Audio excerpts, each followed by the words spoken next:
Hello नमस्कार दोस्तों। Shri Ram Balaji nursing academy में आपका बहुत बहुत स्वागत है। मैं रंजीत सर आपके सामने एक इम्पोर्टेंट टॉपिक लेके आया हूँ जिसका नाम मलेरिया है। यह एक प्रोटोजोअल डिजीज़ होता है। इसको हम मलेरिया पैरासाइट या प्लाज्मोडियम कहते हैं। यह हमारे शरीर के ब्लड में जाकर आरबीसी को नष्ट करता है। इसका मतलब जो रेड ब्लड सेल्स होते हैं उनके कणों को ये नष्ट करता है। कॉज कैसे फैलता है, किसके द्वारा फैलता है? फीमेल एनोफाइलिन मॉस्किटो द्वारा फैलता है, यानी कि ये फीमेल के मच्छर के काटने से फैलता है। टाइप्स ऑफ 4 यानी कि 4 टाइप्स के होते हैं। पहला प्लाज्मोडियम विवेक्स जो 70% देखा जाता है। दूसरा प्लाज्मोडियम फैल्सीफेरम जिस सेरेब्रल मलेरिया आल्सो कॉल्ड, यानी कि इसको जो है दिमागी बुखार भी कहते हैं, यानी कि ये दिमाग पे असर करता है।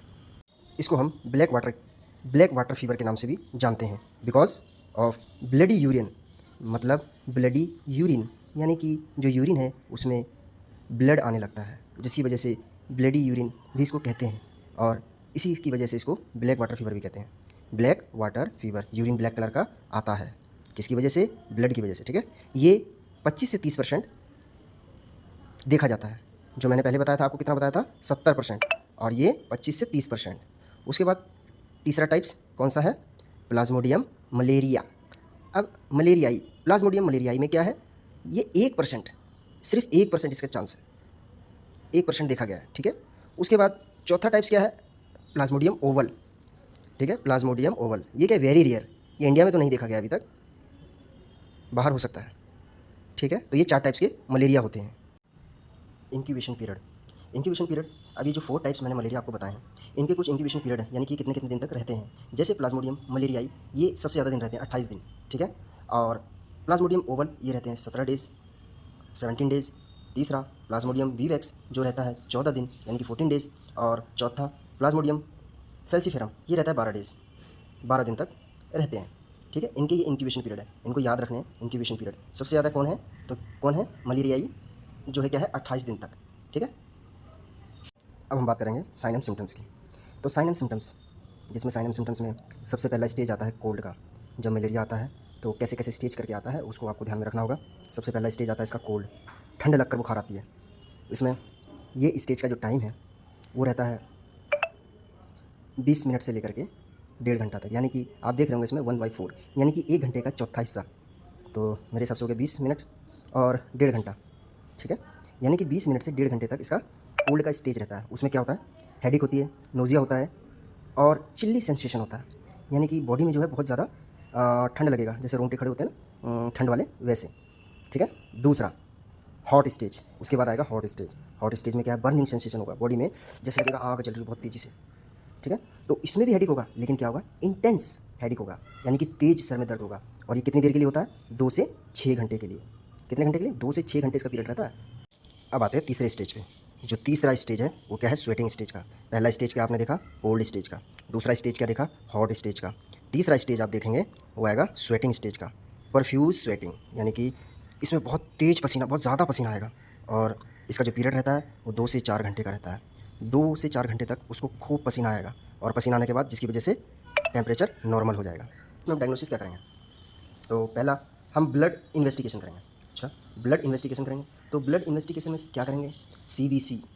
क्यों? कि आपको मैंने पहली डेफिनेशन में बता दिया था कि मलेरिया में जो प्रोटोजोअल जो होता है वो क्या करता है?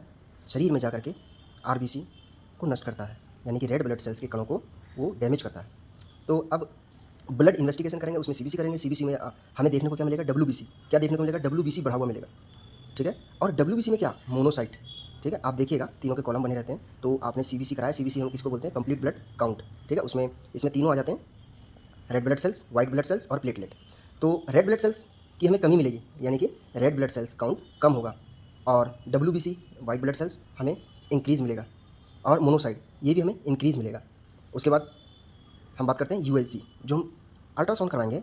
ठीक है, अल्ट्रासोनोग्राफी जब हम कराएंगे तो स्प्लीनोमेगाली होगा, यानी कि स्प्लीन इसमें नॉर्मल से ज़्यादा बढ़ा हुआ मिलेगा, यानी कि वो अपने नॉर्मल साइज़ में नहीं होगा, उससे ज़्यादा होगा। ठीक है, अब देखते हैं इसका ट्रीटमेंट। ट्रीटमेंट क्या है? मैनेजमेंट, जिसको हम मैनेजमेंट भी कहते हैं। तो डेज़ 1 यानी कि पहले दिन हमें क्या ट्रीटमेंट करना है? तो पहले डेज़ में हमें टैबलेट क्लोरोक्विन 600 mg देना है। ठीक है, और साथ में आपको पेरीमेक्विन देना है जो कि 45 mg में आता है। तो इन दोनों को आपको देना है फर्स्ट डेज।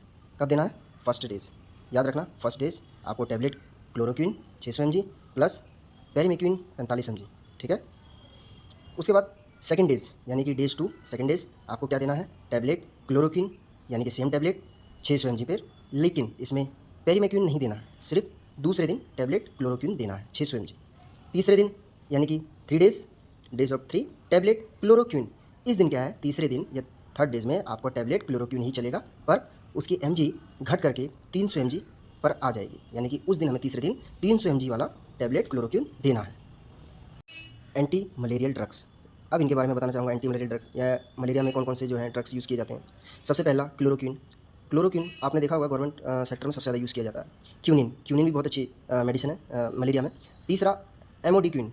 एमोडिक्विन क्या है? ये भी बहुत अच्छी टैबलेट्स है, लेकिन ये बहुत कम यूज़ की जाती है। और फोर्थ पेरीमाक्विन, ये टैबलेट जो है क्लोरोक्विन के साथ दी जाती है, जैसे कि मैंने बताया था अभी पहले। क्लोरोक्विन 600 mg और पेरीमाक्विन 45 mg, ये दोनों को अगर मिला करके कॉम्बिनेशन दिया जाता है तो बहुत जल्दी मलेरिया में आराम मिलता है। उसके बाद पाँचवा पायरीमेथामिन। पायरीमेथामिन बहुत अच्छी टैबलेट है, लेकिन इसको बहुत कम यूज़ करते हैं। लेकिन आप प्राइवेट सेक्टर में जाएंगे तो इन चारों का यूज़ ज़्यादा करते हैं बाय क्लोरोक्विन, क्योंकि क्लोरोक्विन जो है सबसे ज़्यादा गवर्नमेंट सेक्टर में यूज़ किया जाता है। धन्यवाद। और इस चैनल को सब्सक्राइब करिए, लाइक करिए एंड शेयर करिए। धन्यवाद।